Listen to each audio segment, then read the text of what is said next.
Since antiquity, fear has been used as a mechanism to control populations.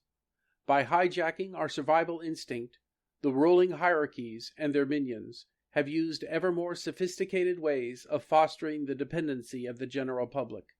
We are taught to fear others. People we have never met are characterized as strange and dangerous by the very ones who offer themselves as a bulwark against them. Are there dangerous people? Of course there are. That is what our discernment is for. I can assure you, most people just want to be left alone to live their lives. Try out this mental exercise. Imagine that as you are now, with no changes, someone in the ruling hierarchy, or someone with connections to them, decide to make an example out of you. There doesn't have to be a reason. This is just an exercise. You could be framed, misrepresented, or mischaracterized to paint you in a bad light.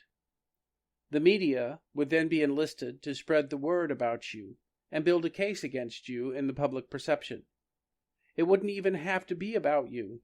You could have just been in the wrong place at the wrong time, and they needed an example for their narrative. What resources would you be able to bring to bear to counter this public relations campaign? Before you are able to even understand what was happening to you, your life could be utterly destroyed. Even people who knew you before this all happened would begin to view you with suspicion. Surely, they assume, the public figures and media they trust wouldn't lie about you. That would be wrong. I am aware that this all sounds paranoid, but it is just an exercise, and an extreme example. If you want to start small, just imagine a whisper campaign started by a group of people against someone that has fallen out of favor with them. The episode may not be life-destroying, but could cause a lot of damage.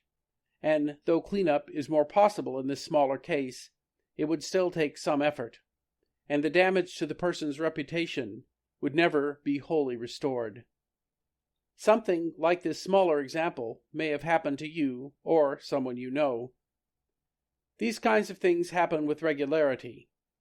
To move a national narrative forward requires more than a neighborhood scandal. Many characters need to be brought forward, and counter-narratives need to be relentlessly suppressed. Any of this sounding familiar yet? In the book 1984, George Orwell described a phenomenon called 2 minutes of hate, in which a man named Emmanuel Goldstein was displayed as an enemy of the people. He railed against the evils of the Big Brother government with a vitriolic speech. The crowd responded with a primal vitriol of its own, hurling curses at the image and swearing hatred of everything he was promoting. The character of Emmanuel Goldstein didn't even have to be real in the context of the story. It was sufficient that he was an object of hatred for the people. That was his utility. As long as the people focused their hatred on him, they were not hating Big Brother.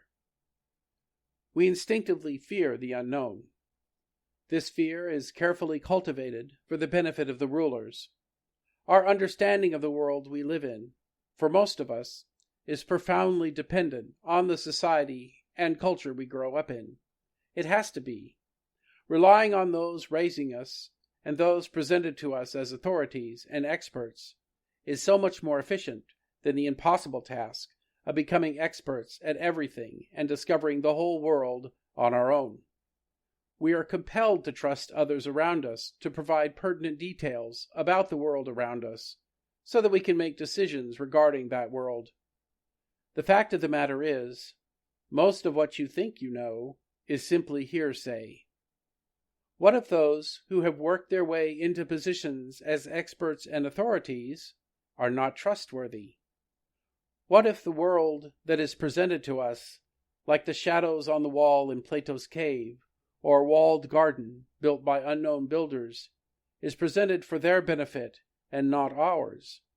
What if we are being shown our own version of Emmanuel Goldstein to keep our focus away from what is actually being done to us? Fear of the other serves another useful purpose for those who use fear to control. If we become suspicious and try to replace those in authority, we will invariably be warned that greater oppression will befall us if we are successful in throwing off their rule. This, historically, is not an idle threat. The people of France threw off their monarchy and got the reign of terror in its place. The Declaration of Independence even weighed in on this well-understood conundrum. Quote, "Prudence, indeed, will dictate that governments long established should not be changed for light and transient causes, and accordingly all experience hath shown that mankind are more disposed to suffer while evils are sufferable than to right themselves by abolishing the forms to which they are accustomed." End quote. So, for fear of jumping out of the frying pan into the fire, we endure the devil we know, for fear of the devil we don't. We are carefully trained to fear our own judgment, those around us, and those in authority over us. Tell me you don't get a chill if you pull a letter from the IRS out of your mailbox. We have been conditioned to misidentify Stockholm Syndrome as patriotism. We build up a considerable edifice around the forms to which we have become accustomed, and become not just resigned, but sentimental about the institutions that surround us. Stockholm Syndrome is the identification of captives with their captors. When you identify with your captor, you will rise to their defense when someone moves against them. All too often, I have heard someone who grumbles about the excesses of the government rise to the defense of that same government when it is besmirched. The fear that we are conditioned to has become mostly subconscious and unnoticed, but shapes our actions and thinking. It is the water we swim in. Our sense of fear is constantly maintained by those who profit from it. This profit is measured not so much in wealth as in power, and power is a potent drug. In our state of fear, we cannot think rationally about the object of our fears, and therefore can be easily manipulated by those same people, the ruling class. I am aware that maintaining this state of fear requires legions of cooperative actors, both to maintain the sanctioned reality and quash dissent. So, what would be their motivation? I believe there are as many motivations as people involved, but I will list a few I think are prominent. Those who have achieved positions of prominence wish to maintain the status quo. Those who wish to achieve prominence see supporting the status quo as a means to that end. There are many who will lie without remorse, and convincingly, if the price is right. Many people believe that it is virtuous to hold certain points of view, and will promote that point of view with the aid of selection bias. Many people believe in a nebulous greater good that will be achieved by maintaining the state of fear, believing that the ends justify the means. I'm sure there are a host of other reasons, but I will stop there. Our induced state of fear compels us to seek protection, ironically, from the very people who created the fear in the first place. Peer pressure is fear-based. From our ancient roots, ostracism was a death sentence, especially for children. This translates to an instinctive fear of exclusion. Humans are naturally social as a matter of survival. Exclusion has been found to activate the same areas of the brain as physical pain. We are aware of historical examples of fear being used to manipulate and control populations, and we even see examples of that in movies. But all too often, we fail to recognize when it is being used on us. I think there are a couple of reasons for this. One is that in our hubris we believe we are too smart and would never fall for it. Another is that once fear kicks in, analysis goes out the window. Our higher mental functions are severely limited, and our fight or flight instinct is activated.